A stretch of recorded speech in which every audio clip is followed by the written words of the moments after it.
We will show you in this video how the low-frequency heating method is implemented. It is one of the most advanced transformer winding drying methods in terms of water extraction efficiency, as well as saving time and energy. When an alternating current passes through a conductor, electrons that move in an orderly manner and at a certain speed collide with the atoms of the substance from which the conductor is made.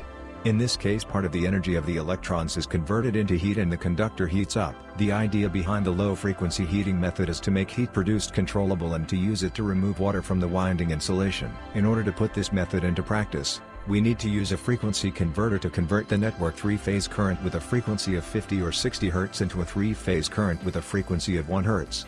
In this case, the value of the amplitude of the converted current should not exceed the nominal value of the current for the high voltage winding. Further, the current of already low frequency is supplied to the high voltage windings of the disconnected transformer, while the low voltage windings are short-circuited.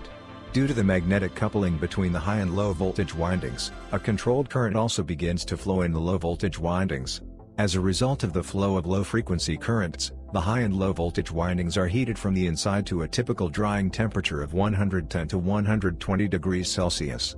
To prevent overheating, the temperature of the windings is constantly monitored during the drying process. Due to the fact that when heated by low-frequency currents, the heat source is the winding itself and the heating comes from the inside, the removal of water from the thickness of the insulation proceeds faster and more completely in comparison with other heating methods. The low-frequency heating method can be used both for drying new windings before they are installed into the transformer, and also for drying windings of aged transformers. When drying new windings, the low-frequency heating method can be used in conjunction with vacuum chambers to improve efficiency.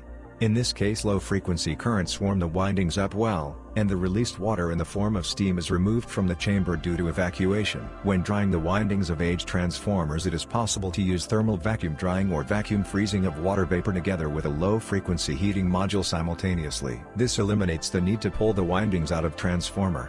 During the heating of the windings, water passes from the paper insulation into oil, and the oil is removed using a thermal vacuum dryer.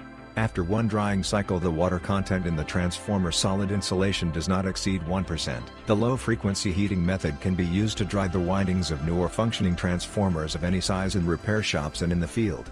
High-quality drying using low-frequency heating increases the electrical strength and extends the life of the transformer's solid insulation by at least 10 years and most often more. What methods do you use for drying transformer insulation? Please, share your experience in the comments.